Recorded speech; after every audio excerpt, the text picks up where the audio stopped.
We're in Puget Sound today. We're trying to find some resonant cutthroat.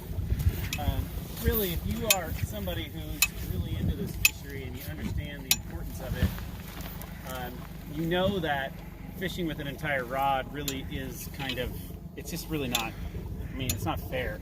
So what you really have to do is you have to take see, you got to fish with like partial of a rod, like 1/3 of a rod. And then what you really have to do is you also have to go with an indicator setup for these fish. That's really kind of the best way to do it. So 1/3 of a rod, indicator setup. And you need to be doing like 80-foot casts, just like that.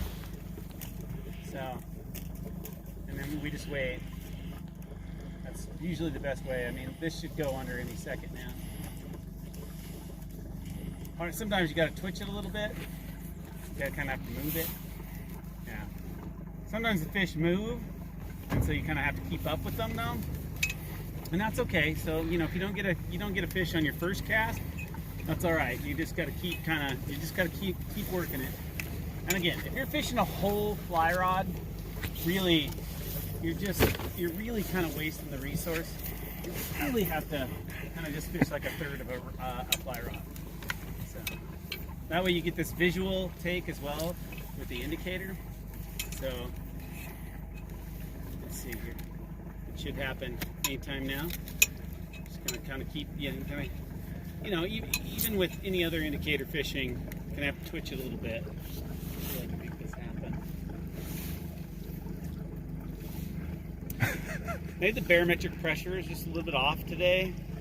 They're just not quite committing. But again, that's what you should be doing. You should make it hard on yourself. It shouldn't be easy, right? It shouldn't be easy. You should be out here enjoying this, this view. It's a nice foggy day today, and so we got some oyster shells up here on the beach, and you look really carefully, picking it. What's the proper line to load up that 1/3 of a rod? Well, honestly, this is a Rio indicator line.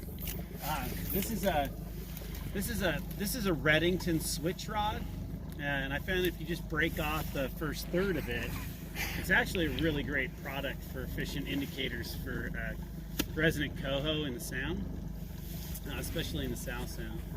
You got to look for the right beaches though, so you got to find beaches with some oyster shells, and you got to have, if you're not finding those kind of beaches, you're really not kind of fishing in the right area. Another thing to look for when you're doing this is you should be really looking for fish, like jumping. That's usually a good indicator that there's some fish around as well. So like oyster shells, maybe a seagull or two like hanging out on a log or something. That's another thing that really kind of helps out. And then fish jumping, that kind of helps you out as well. Area here, okay. Let's just see what we can find here. Kind of seen some fish in this area once before. There. There we go. Oh yeah, so that's how we do Puget Sound sea run, not sea run, but the resonant coho. Best way to do it is with 1/3 of a rod. Is there a proper rod for that? Wait a minute, no, it's a coho. Yeah, proper rod in this particular case is a Redington switch rod, like a 5/6 switch. And you can break it off like 1/3. You can probably see that there.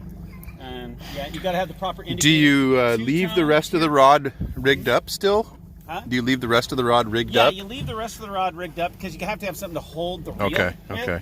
Yeah, and then really, because if you're using the whole rod, you're really not appreciating what you got here.